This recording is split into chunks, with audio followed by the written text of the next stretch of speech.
ഇവിടുന്ന് എല്ലാത്തിൻ്റെ തുടക്കം.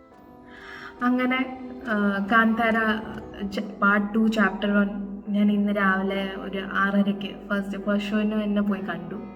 നമ്മൾ കാന്താര കണ്ടിട്ട് ഒരു എക്സ്പെക്റ്റേഷൻ വെച്ചാണ് ചാപ്റ്റർ 1 പോകുന്നത്. അത് ഫുള്ളി സാറ്റിസ്ഫൈഡ് ആക്കി നമ്മളെ പറഞ്ഞു വിടുവാർ. അടിപൊളിയായിട്ടെന്ന് വെച്ചാൽ അതിൻ്റെ സ്കെയിൽ, അത് എടുത്തേക്കുന്ന ഷോർട്സ് ലോങ് ആവട്ടെ വൈഡ് ആവട്ടെ ഫോളോ ത്രൂ ആവട്ടെ എല്ലാം നല്ല പക്ക പെർഫെക്റ്റ് ആയിട്ട് ചെയ്തിട്ടുണ്ട്.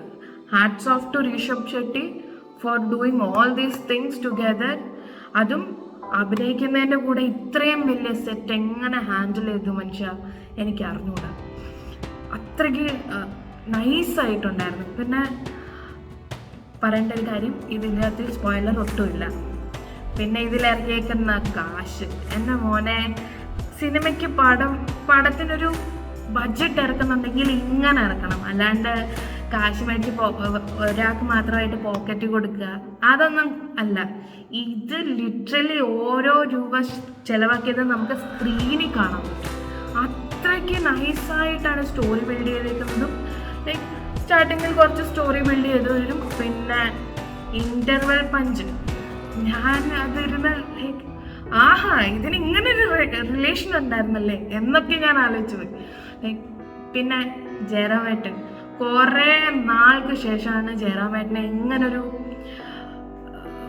പവർഫുൾ അടിപൊളിയായിട്ടുള്ളൊരു റോളിൽ കാണുന്നത് തന്നെ. പിന്നെ അതിൻ്റെ ഇടയ്ക്ക് ഈ വരുന്ന ഒരു ഫൈറ്റ് സീക്വൻസ് ഉണ്ട്. പല ഫൈറ്റ് സീക്വൻസിലും നമ്മൾ ഇടയ്ക്കൊരു ഫൈറ്റ് സീക്വൻസിൽ നമ്മൾ പ്രതീക്ഷിക്കാത്തൊരു അറ്റാക്ക് കാണാൻ പറ്റും. അത് പറഞ്ഞറിയിക്കാൻ പറ്റില്ല. ഇവിടെ സ്പോയിലർ തരാനും പാടില്ല. ഞാൻ എങ്ങനെ ഇത് നിങ്ങളെ പറഞ്ഞറിയിക്കും എന്നും എനിക്ക് മനസ്സിലാവുന്നില്ല. പക്ഷെ ഞാൻ പറയുന്നു, നിങ്ങളെല്ലാവരും നിങ്ങളുടെ അടുത്തുള്ള ഏറ്റവും വലിയ സ്ക്രീനിൽ ഏറ്റവും അടിപൊളി സൗണ്ട് സിസ്റ്റം ഉള്ളിടത്ത് തന്നെ പോയി കാണണം. അല്ലെങ്കിൽ അത് ഫുള്ളി ഇത് കിട്ടൂല. കാരണം ഇത് ഒരു തിയേറ്റർ എക്സ്പീരിയൻസ് തന്നെയാണ്. അല്ലെങ്കിൽ ആ ഒരു വൈബ് എൻജോയ് ചെയ്തേ പറ്റും. നിങ്ങളത് കാണണം. ഞാനിത് നിർബന്ധിക്കുന്നു, നിങ്ങൾ കണ്ടേ പറ്റും. പിന്നെ VFX ടീം, സൗണ്ട് ഡിസൈൻ, ആ ടീം, നിങ്ങൾ എന്താണ് ഇത് ചെയ്തു വെച്ചിരിക്കുന്നത്? ലൈക്ക് നമുക്കങ്ങനെ തോന്നും നമ്മൾ അതിനകത്താണ്, നമ്മൾ ആ വേൾഡിൽ തന്നെ ആണ്. ചിലർക്കൊക്കെ കണ്ടു കഴിഞ്ഞാൽ ഇതൊക്കെ ഇൻ റിയൽ ലൈഫ് എക്സിസ്റ്റ് ചെയ്യുന്ന സ്ഥലങ്ങളാണ്, ഇതിങ്ങനെ തന്നെയാണെന്നൊക്കെ നമുക്ക് തോന്നിപ്പോകും. അത്രയ്ക്ക് അടിപൊളിയായിട്ടാണ് ചെയ്തു വെച്ചിരിക്കുന്നത്. പിന്നെ VFXും പറഞ്ഞറിയിക്കാൻ പറ്റില്ല, അടിപൊളിയാണ്. പിന്നെ സൗണ്ട്, ആ സ്റ്റോറി ബിൽഡപ്പിൻ്റെ സമയത്തും ഫൈറ്റിൻ്റെ സീക്വൻസിലും ഒക്കെ ഉള്ളൊരു ബാക്ക്ഗ്രൗണ്ട് സ്കോർ ഉണ്ട്. അവിടെ ഇരുന്ന് കുലുങ്ങി പോകും, അത്രയ്ക്ക് നൈസാണ്.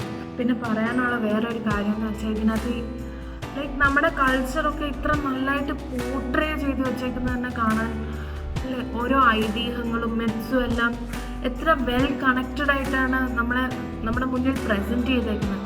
അതുകൊണ്ട് തന്നെ നമുക്ക് ഇത്ര റിലേറ്റ് ആവും. ലൈക്ക് ഗൂസ് ബംസ് വരുന്ന സീൻസ് എത്ര എണ്ണം ഉണ്ടെന്നറിയോ? നിങ്ങളത് തിയേറ്ററിൽ കണ്ടേ പറ്റും. ഞാൻ നിർബന്ധിക്കുന്നു, നിങ്ങൾ കണ്ടേ പറ്റും. ഇത് ഒരു വമ്പൻ ഹിറ്റ് ആവുന്ന ഒരു സിനിമയാണ്. അത് നിങ്ങൾ തിയേറ്ററിൽ എക്സ്പീരിയൻസ് ചെയ്തതിൽ ഇതിൻ്റെ കാര്യമില്ല. നിങ്ങളിത് കാണണം.